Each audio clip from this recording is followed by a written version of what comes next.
Good day, Life Planners. So we're back. Yes, this time we are now continuing our biblical awareness seeking the mind of Christ. And just to reiterate once again, ito po is a Bible survey, okay? In layman's term. So there are some informations na hindi mabanggit but hopefully the information told on the videos will give us inspiration to look further in the books of the Bible, Old or New Testament man ito. Alright, now, we are continuing with the book of Deuteronomy, and thank you and also congratulations kung kayo po'y nakasama namin ng mga lifeliners. Alright, from the introduction, the significance of the Bible, na nagpunta ng Genesis, papunta po sa Numbers, and then now we are at Deuteronomy. Alright? And this time, this is Deuteronomy part 2. Okay? And just get on the slides. Alright? And this is the part wherein they are going to rejoice and look into the future.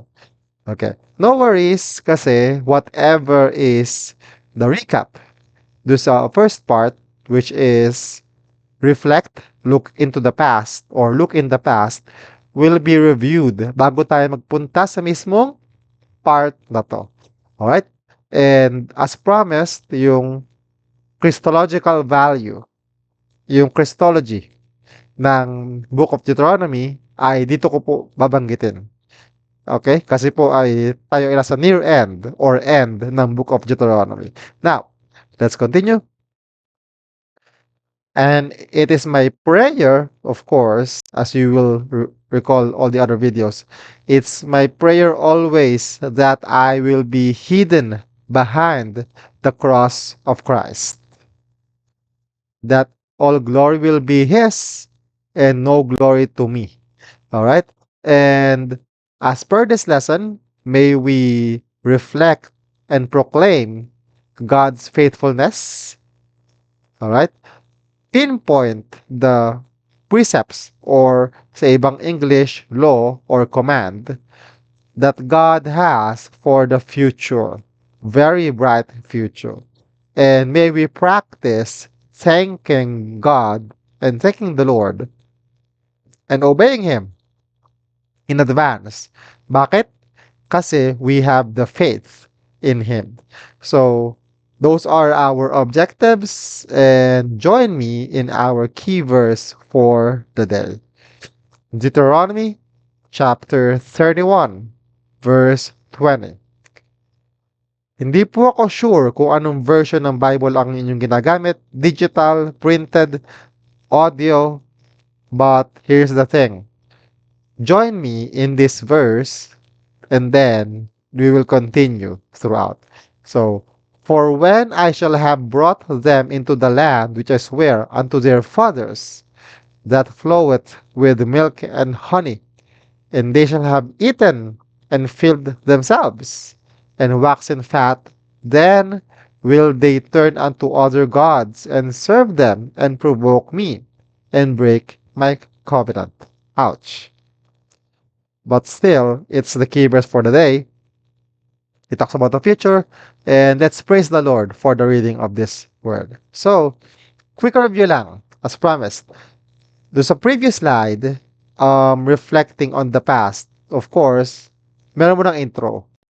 Sa ating introduction, we will review that Deuteronomy is the second giving of the law. Alright? It emphasizes on transitions. So, old generation, mawawala, papalitan ng bago. Alright? It shows to reveal God's love na hindi nabanggit sa Genesis to Numbers. Alright? And on the first part, of course, it reflects the past. Yung mga pagkakamali nila, mga errors, mga pitfalls. Yan, ng old generation. And, at yung ating pinag-uusapan ngayon, pag-uusapan pala ngayon, which is rejoicing into the future. So, part 2 yung ngayon. Alright?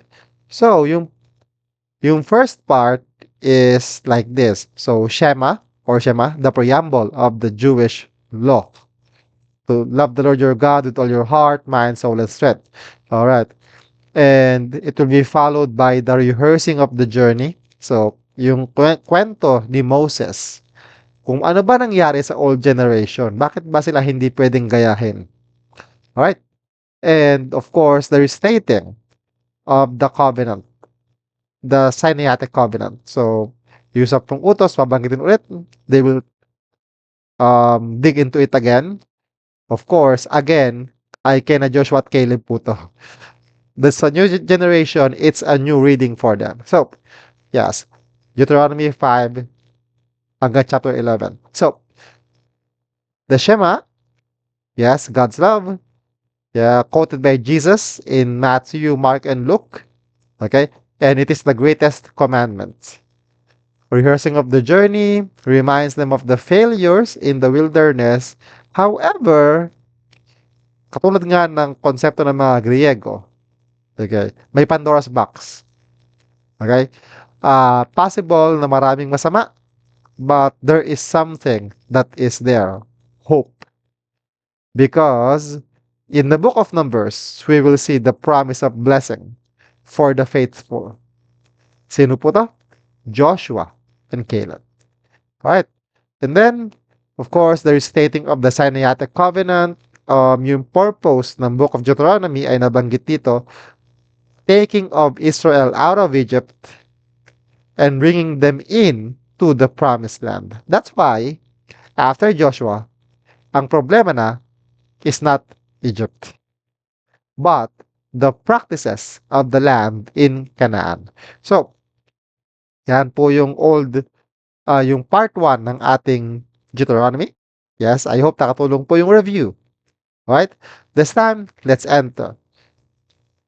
Yes, reflection. Okay? As you can see, blanco yung kabilang side.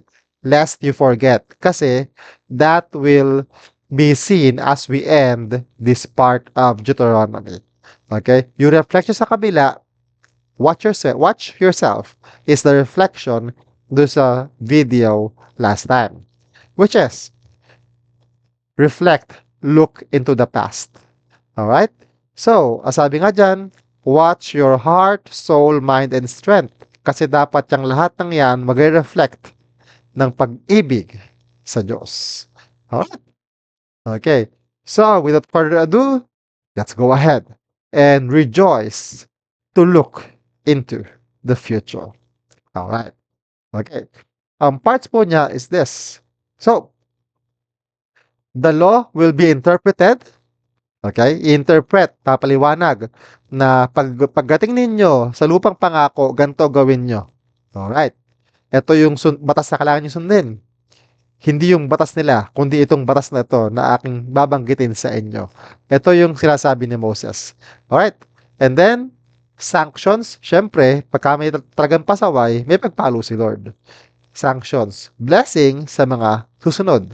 We will see that later. And the passing of the torch. Remember, Moses cannot enter the promised land. So, panahon na to para ipasa ni Moses ng tuluyan ang kanyang leadership, the mantle of his leadership to Joshua. Alright? And the idea is, si Moses po kasi is actually just the first confirmation ng leadership ni Joshua. Pangalawa si Eleazar, yung pangatlo sa book of Joshua na. But I'll reserve that. Okay, so passing the torch. Now, let's begin deciphering ating isa-isahin yung law interpreted for the future in the land. Okay? Dito, may 4 na divisions ng law. So, for us to enjoy the book of Deuteronomy, same way kung paano mo may enjoy ang book of Leviticus. Alright? Try to read it as if you are reading the Constitution. Kung ikaw ay, if you're Filipino, the Philippine Constitution. If you're an American, the American Constitution, and so on and so forth. Okay? That's the idea. Why? Kasi ang lalabas dito is para bang Article 1, Paragraph 2, Section 3. Yan. Ganyan yung mangyayari dito. Pero, I will not take it that way. Kasi, if I will tell it in the vocal sense, magiging confusing. But, here goes. As you can see, alright, ang unang bahagi ng law na-interpret or ini-interpret ni Moses is the ceremonial law. Chapter 12 verse 1 hanggang 16 verse 17. Seremonyas ng pagsamba. Later, we'll see more details. Civil laws, more on leadership, 16 verse 18 hanggang 18 verse 22. Alright? Criminal laws, halimbawa lang may nakapatay, yan. May nagnakaw, yan. Ito yung batas na yun. 19 verse 1 hanggang 21 verse 9. And of course, miscellaneous laws, 21:10 hanggang 25 verse 19. Alright? Now, let's look deeper on each. The ceremonial laws. So as you can see, tungkol to sa place of worship, dapat isa lang. Alright? Kung saan yung babanggitin ni Lord na place of worship. Kaya nga po, yung 2.5 tribes na naiwan do sa other side of Jordan, sila ay kinagalitan ni Moises. Kasi sila ay dagdag problema dahil pagka nagkaroon ng sigalot or chaos patungkol sa place of worship, mahihirapan ang buong Israel kasi they will need to reach out dun sa other side ng Jordan. Alright? Okay? Actually, naging problem yan sa Book of Judges ba or Kings somewhere. But basically, places of worship. Alright? So, wherever God decided to be, that is the way it should be. So, place of worship. Idolatry. Actually, ito matindi to. Idolatry, pagka daw po may nagbanggit na kung sino man, propeta, anak, kapatid, asawa, at nagsabi na, oh, let us worship the other gods. Anong kapalit? Kung ikaw ang nakarinig at ikaw ang kamag-anak, ikaw ang kauna-unahang magi-stone to death sa kanya. Yes. Kung propeta, siguro medyo hindi ka pa magigilty kasi the role of a prophet is to tell the word of God. If the prophet will tell otherwise, mas delikado. So, sa prophet, medyo walang problema. But, sa issue ng idolatry, ang sabi dyan, if you will read those parts, you will read something na kung ikaw ay kamag-anak, halimbawa lang, ikaw ay kapatid, at ang sabi lang yung kapatid ay, come on, let's worship Baal. Ikaw na nakarinig, kahit na masakit sa loob mo, you need to tell it to the high priest at ikaw ang kauna-unahan magbabato ng unang bato na papatay na isa sa mga batong papatay sa iyong kapatid na nagsabi na, let us worship other gods. Idolatry. Ganun katindi. Okay? Food. Ano yung malinis, ano yung hindi. Okay? 14 verse 1 to 21. Tithes. 14 verse 22 to 29. Okay? Or 10%. Remittance or release. Ibig sabihin, lalo pagka time of jubilee. Yan. Yung mga pagkapalaya sa mga alipin. Yan. Okay, so setting aside first first fruit offerings, okay, and holy season. So as you can see, remittance and release. Okay, somehow it is also about the offerings, all right, as well. But basically, ito ay patungkol sa worship practice. All right, so let's have a recap muna bago ko ituloy do sa civil at iba pang parts ng laws. Okay? Ceremonial laws talks about the worship practices na dapat sundin ng mga Israelita when they enter the promised land. Bakit? Kasi may papatanggal si Lord. The Lord wants them to remove the idols and pagan worship. Okay? And also, it talks about the order and standards. Ano ba yung uh, utos ng Diyos, command ng Diyos, the command of God in terms of worshiping Him. So that's the idea. And of course, the seasons and days, mga kapistahan, mga feast, pertaining to God Himself, to Yahweh. Alright? So, yan po yung ceremonial laws. Okay? Then we'll go to the civil laws. And since we have a recap na, I believe that's clear. So, civil laws. It talks about the appointment of judges. By the way, when we say judges, hindi po ito yung nasa Supreme Court. Having the mallet, order in the court. No, it's a different matter. Although part yun ng job nila. However, the judges here are like chieftains. Kung kayo pinakapanood na ng How to Train Your Dragon, yan. Yung mga leader ng tribo na kailangan malakas. Kailangan ay mga general, mga magaling sa gera. Yan. So, appointment of judges. May standard si Lord. Alright? Lalo sa moral. Yung morality ng judges or leaders to be exact. So, 16 verses 18 to 20 and 17 verses 8 to 13. Alright? And syempre, yung king, meron din. Meron ding standard sa isang hari. So, bago pa naging hari si Haring Saul, binigyan na agad ng Lord ng standard sina Joshua kung sakaling sila ay pipili ng isang hari na tao that will lead them in, well, along the way as they go to history. And of course, ang mga tao ng Diyos, ang mga priest and Levites, hindi pwedeng kalimutan. Alright? Kaya may batas para sa kanila. Okay?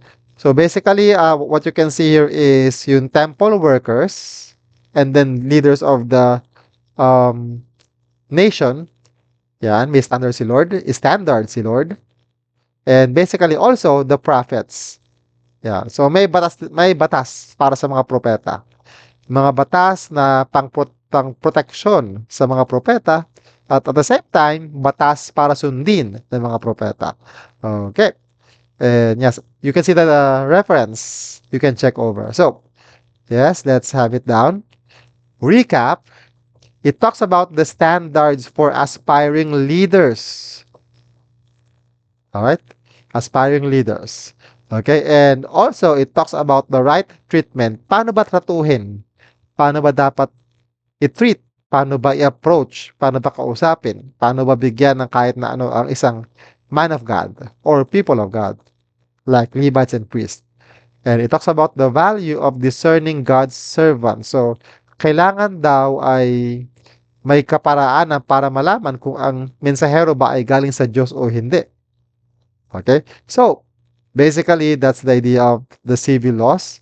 Later on, sa near end, you will see kung ano ang mensaheng nakatago sa mga batas na ito. Later, I will tell you yung pinaka 4 points.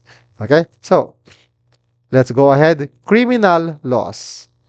Manslayer and the cities of refuge. Halimbawa, si Pedro nakapatay ng isang Israelita. Siya ay isang Israelita. Pero, hindi naman niya deliberate. Hindi siya murder. Let's say, aksidente.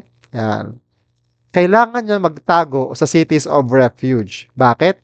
Kasi baka siya makita nung kamag-anak nung napatay niya at baka gumante at syempre, sino bang maniniwala kung ang kwento ay walang weakness? Diba? So, the cities of refuge will be the place where the manslayer can stay habang iniimbestigahan yung sitwasyon. Alright? So, yan yun. 19 verses 1 to 14. False testimony, o yan, sa mga Marites people. So, dito pa lang, panama na tayo. So, false testimony, 19 verses 15 to 21. Okay? So, merong utos para sa mga nagbibigay ng false testimony, mga maling kwento, haka-haka, and much worse, bintang. Alright? Sabi sa, sorry, you will be reading it on chapter 19, verses 50 to 21. Alright. And of course, conduct war. So, noong time na yon, the war is very rampant, lalo kung ang laban ay territory. Kaya kailangan, especially sa case na Moses, they need to occupy the land. Eh, may nakatira na mga sa eyes ng Lord are wicked. So, they need to have war then. So, meron namang standard si Lord. Ang gera, kahit gera yan, may standard yan. Just like the Geneva Code of War. Uh, just like to search na lang po.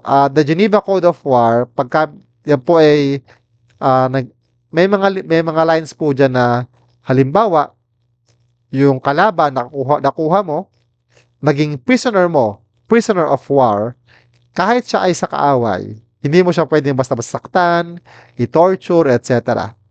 So, same way dito. Sa conduct of war, may mga general rules si Lord. Katuwing makikipaggera ang Israel. So, yung details start sa verses 20. Oh, sorry, verse 1 to 20 ng chapter 20. Okay. Expiation. I'll check the pronunciation later. Of undetected murder. So, halimbawa, may nakitang patay na katawan. Yung katawan ni Pedro, nakita, nakalupaypay sa lupa, duguan, patay, may saksak, halimbawa. Eh, walang witness. Alright? In the terms of the theocracy, so magkakaroon ng investigation. So, paano? Nasa 21 verse 1 to 9. Chapter 21, verse 1 to 9. Alright? So, yun yung procedure. Okay? And of course, crime punishable by hanging. Pagbibigti. Okay? So, binibigti yung mga may kasalanan katulad ng sakop nito. Alright? So, nakakatakot. Grabe, criminal laws. But anyway, let's have a recap. As you can see, the criminal laws talks about, obviously, justice system.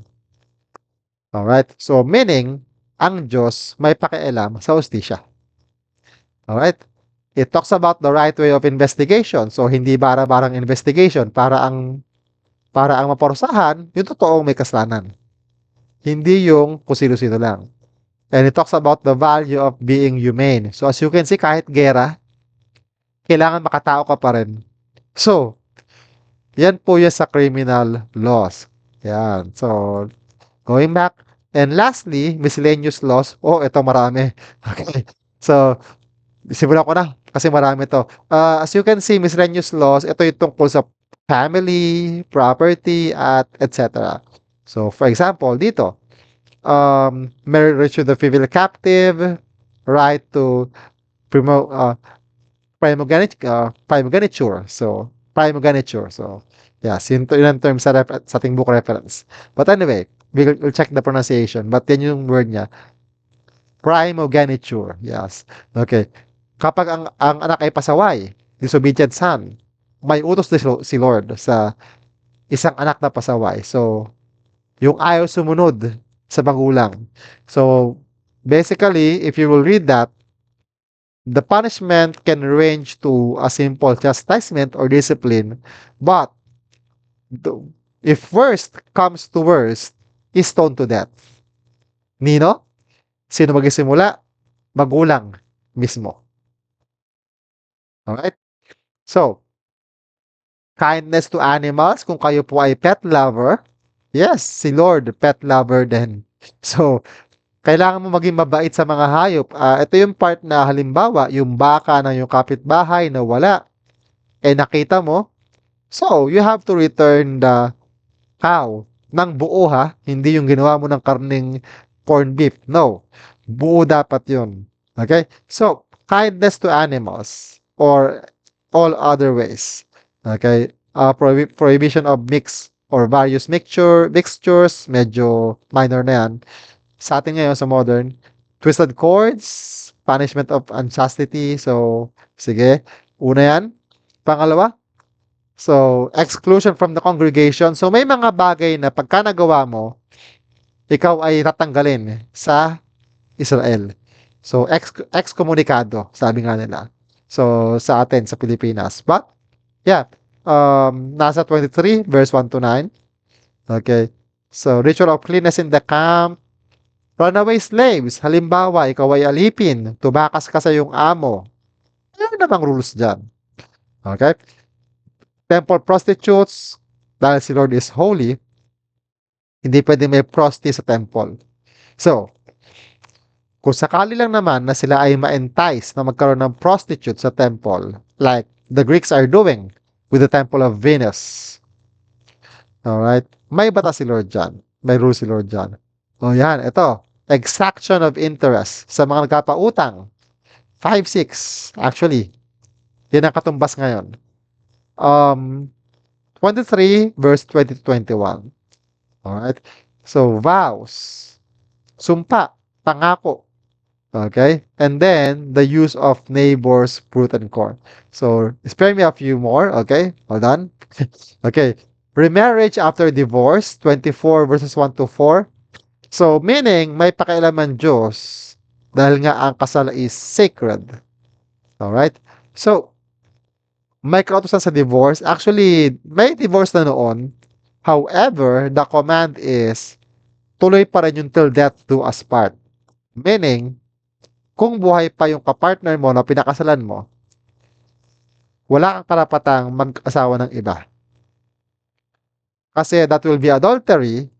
Tapos, yung kapartner mo na bago, damay pagka nag-stone to death. Yun yung nangyayari. Ngayon, kung magkabilang partido kayong gumawa ng kalokohan, ayan, nagharap ng panibagong asawa, let's say, so to speak, 4 kayo ngayon. So, damay-damay to. Okay? Okay? So, remarriage after divorce. By the way, si Moises pumayag lang sa divorce kasi matigas ang ulo ng mga tao. Alright? Kaya nga, the word of the Lord is standing. Marriage is sacred. Okay? So, not until mamatay naturally yung kapartner mo, saka ka pala magiging free to marry the other. Okay? Yan. Yan po yung concept niyan. Same concept na binigay ni Apostle Paul sa sin to righteousness. Alright? So, now, exemption of newly married men from war service. Medyo masalimuot yan. Pledge or parang yung vow, pangako. Man stealing, paganakaw. Okay, so, leprosy, yung sakit sa balat, yung ketong, yung sahod, wages. So for those na mga amo, alright? May batas si Lord tungkol sa pagkapasahod. Okay?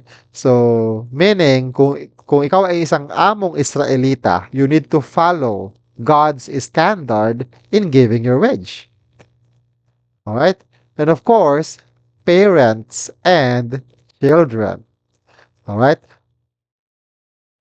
4 o 3 po ito. Let me check kung nasa last na ako. Ito, pang-4 siguro. Maybe. Okay. So, treatment of strangers, orphans, and widows. So, pagka kayo nakakita ng isang orphan, walang namatayan ng mga magulang, nakita mo yung widow, namatayan ng asawa, meron ka nakitang estranghero, stranger.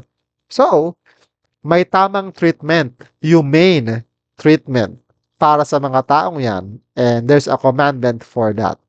Meaning, pagtrato sa kapwa. Alright. So, punishment. So, sabi nga ng Bible, hindi masama ang mamalo. But, if the punishment or supposed to be discipline ay sumobra, meron ding problema. So, merong rule para dyan. So, muzzling the neighboring ox. Okay. Levirate marriage. Okay. Illicit assault. Yan. Hindi ko na inisa-isa paliwanag kasi marami siya. Weights and measures. So, yan. Sa mga may tindahan. Okay? Kapag ang mga timbangan noon ay may daya at matuklasang meron nga, bye-bye life. Kasi may batas ukol sa tamang pagtrato sa customers in terms of weighing skills. So, hindi bago na ang munisipyo ay may timbangang bayan. Okay? Dito, sa Deuteronomy, Gusto na agad i-impose ng Lord na, okay, you need to be fair on your customers. Hindi pwedeng madaya ang mga timbangan ninyo. Okay? So, ganun yung mensahe. And extermination of the Amalek, ito, medyo mahabang kwento. But basically, Amalek is an enemy of Israel. So, kailangan maubo sila. So, well, miscellaneous nga eh. Miscellaneous, ito yung mga etc. Alright? Okay. Katapos din. Okay. So, miscellaneous laws, it ends there. Do sa Amalek. Amalek, okay? It talks about family, property, labor code, humane way of doing business, and humane standard of dealing with the general public. So basically, ang Diyos ay may pakialam sa pagiging makatao. Alright. Later you will see. Alright. So, interestingly, we have it that way. Once again, ceremonial, civil, criminal, miscellaneous. Alright. So let's have it down. Let's recap muna yung the law interpreted. Okay, so it talks about the constitution of Israel. And as I was saying, yung apat na division ng laws ng Israel, may apat na significant na sinasabing mahalaga kay Lord. Alright. Una, ceremonial laws shows the value of worship. Question is, how do we value worship? Kasi sa Diyos pala napakahalaga. Nakabatas pa nga oh. Okay, civil laws shows the value of governance. Kung ikaw ay isang Kristiyanong nasa government office and you're listening to this video right now, mahalaga sa Diyos yung pwesto mo. Kasi God put you there. Alright? And God values governance. Kung ikaw ay isang tao na bumoboto, kasi kung republic, for voting for someone to be in position. So, governance. God is caring about governance. Alright? Kaya kasabi sa Proverbs or Psalms, yata yun, just to check, you just have to check. Okay. Righteousness exalts a nation, but wickedness is a stumbling block to it. So, yeah. Okay, so righteousness saan? In governance. Kasi may pakialam si Lord. God is thinking so much about governance, pamamahala, pangunguna, that they are just stewards. If you're a government official, you're just a steward of that tower. You don't own that tower. Okay, so now, criminal laws shows the value of justice. Kung feeling natin we are not on the just part, kung tayo ang gumawa ng injustice, let's repent. But if we are the one being done with injustice, sa atin nagawa ng kalokohan, tayo yung inaagrabyado, remember that God values justice. It's even in the law of Israel. Okay? And of course, the miscellaneous laws shows the value of general peace and order. Peace and quiet. Parang happy-happy tayo lahat. Diba? Okay. So, those are the way it is. Now, I hope that is clear kasi I'm going to return already back to the main frame. Alright? Okay. So, a few seconds. I hope we're good. So, yes. Now, we'll go for the sanctions. Pag sinabing sanctions, ito yung result ng action. Okay? So, here. Sabi dito is the didactic application of the laws were given. So, in-explain yung batas. Paano ba siya applicable per situation? Okay? So, the declaration of blessings and curses. Ito, sikat to ha. Deuteronomy 28. Verse 1 to 14, yan yung verses na nagsasabi na you will be the head and not the tail. You will lend and not ask for or not borrow money. Ikaw ay so you are still harvesting pero you're going to plant already. Yan. Okay, rain in season, yan yung blessings. Pero pagdating ng 28 verses 15 downwards, nandun na. Okay, if you disobey me, this is what will happen. Okay, your crops will be wrong, will be bad. Okay, so yung mga blessings mo, kahit anong ipon mo, hindi ka makaipon. Yes. Okay, so yun yung binabanggit dito. Okay, now, yun po yung sa declaration ng blessing and curses. Now, exhortation of the people to accept the new covenant. So, exhort meaning not not pakiusap kasi pagka pakiusap medyo ang baba naman ni Moses tingnan. But more on like appealing. Moses is telling the people na, oh, ito yung batas ng Diyos. Okay, let's get into a new covenant with the Lord para makuha niyo yung blessing. Okay? Ng kanyang presensya, of course. Plus the other rest. So, let's see. Since ang kasunod na is yung passing of the torch, hindi ko nababalik sa main slide kasi nandun na naman siya. Um, it talks about the final arrangement before the death of Moses. So, si Moses naman, kahit na hindi nakasama sa promised land, kahit na paano, may magandang legacy. Alright?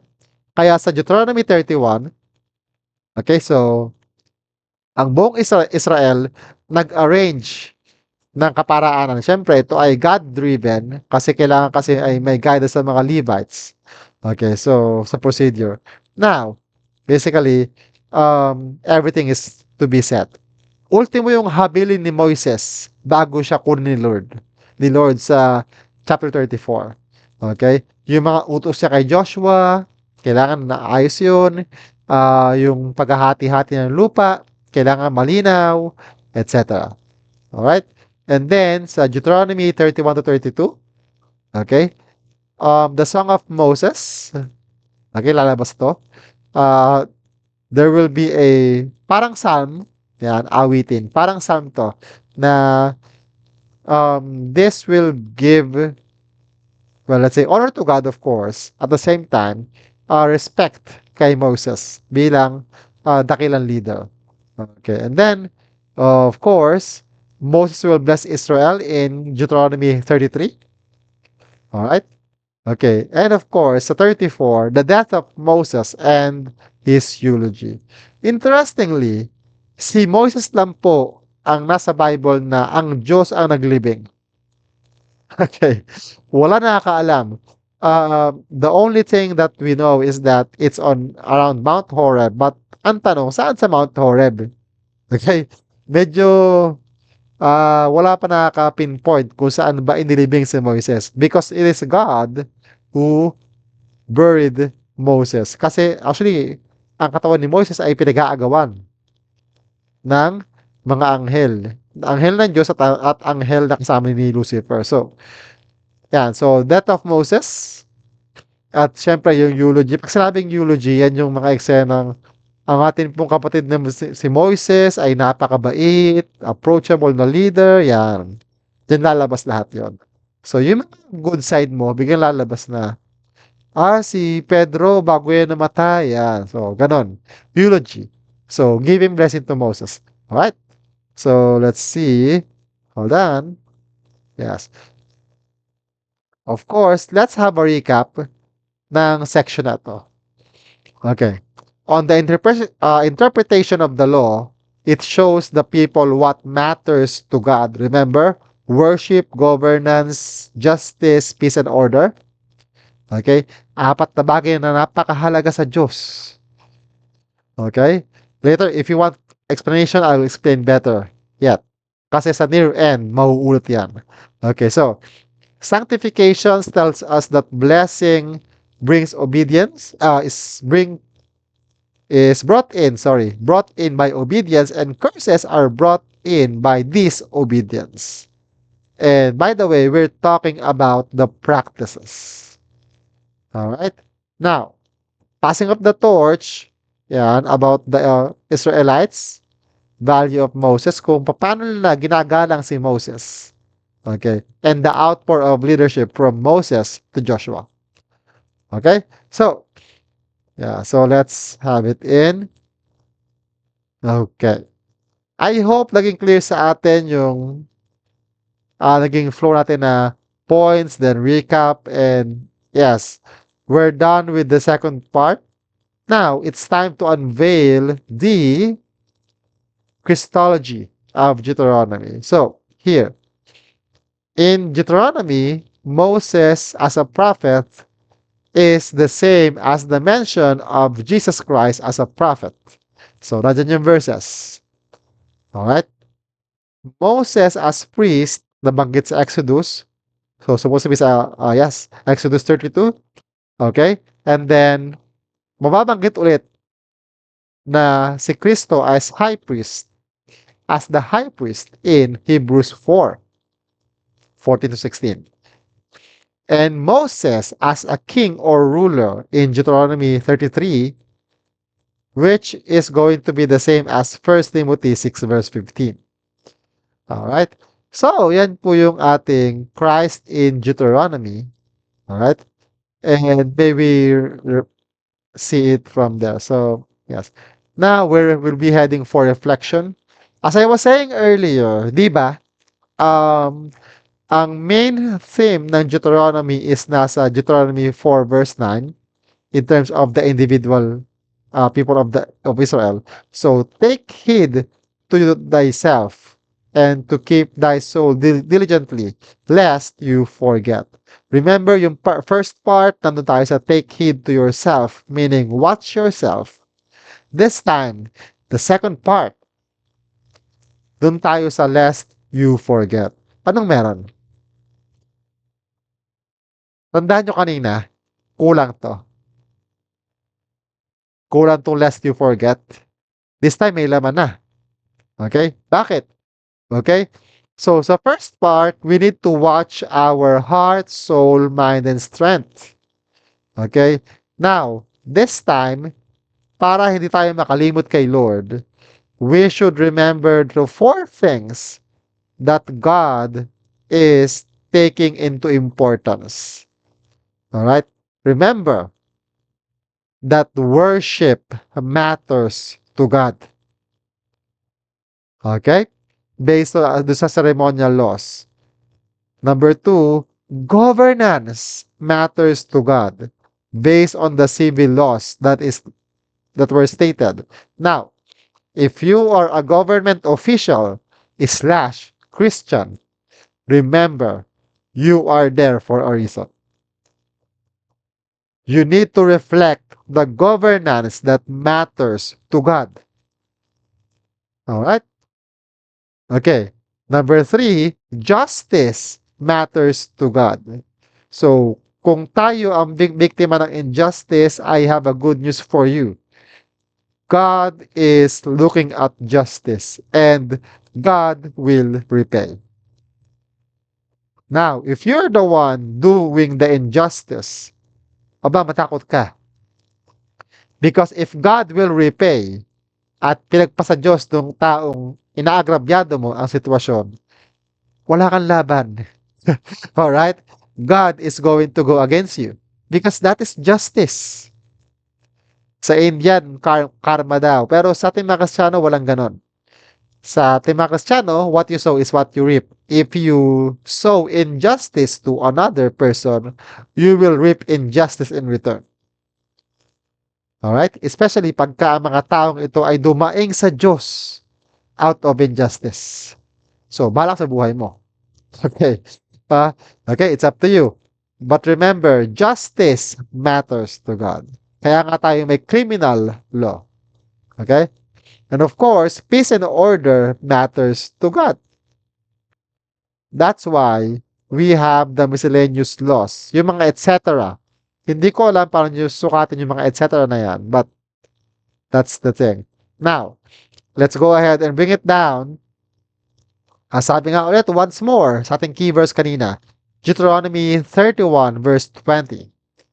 For when I shall have brought them into the land, which I swear unto their fathers, that floweth with milk and honey, and they shall have eaten and filled themselves, and waxen fat, then they will turn unto other gods, ouch, sakit, and serve them, naku po, lalo na, and provoke me. Etong verse, break my covenant. As you can see, sabi ko sa inyo, sa part 1 ng Deuteronomy, sa covenant, pagka may isa nag-break, ang mahihirapan yung nag-break. Okay? Hindi yung faithful. Kasi ang laman ng kasunduan is going to stand. Alright? So, basically that's the idea and I'll just bring it back. So remember po, itong slide na to, because that would be the lesson or reflection we can get from the book of Deuteronomy. Alright? And so, before I press through, because the next slide will be the closing slide or what I call the uh, slide for benediction. Okay, so let's go ahead and do this. So I'll go ahead and pray for you for this matter regarding our topic or lesson for the day. All right, let's do this. Lord God, marami po salamat sa oras na ito. Let it be that we see your glory, your glorious power in the message that you have with this book of Deuteronomy. Lord God, in your love, make us see your glory, make us see your movement, Lord, and make us see how worship matters to you, governance, especially in our nation, matters to you. Okay, and yes, justice matters to you, and at the same time, and last but not the least, um, what matters to you is the total life of your people, Lord God. Lord, we don't know kung sino-sino ang manonood ng video na ito, experiencing injustice, ill governance, lack of peace and order, all right? But then, Lord God, we pray for them right now. You know them one by one. And Lord, let it be that your word stand as you promised, Lord God. And Lord, maraming salamat sa oras na ito and may it be that may it be sealed according to your power, Lord God. And as we end, may your grace be upon us, God, with open spiritual mind, eyes, and heart, we may continue to know more and apply your word day by day and glory to glory. We can do this alone, but guide us with your Holy Spirit. In Jesus' name, amen. All right. Thank you very much for that. Now, Deuteronomy is the end of the Pentateuch. All right. And so, congratulations. You have passed the first 5 books. See you, everyone, kasi after this, we will step into the books of history, the book of Joshua. All right. So, have a great day, everyone. See you on the next video. And blessings upon all of us. So, thank you and God bless.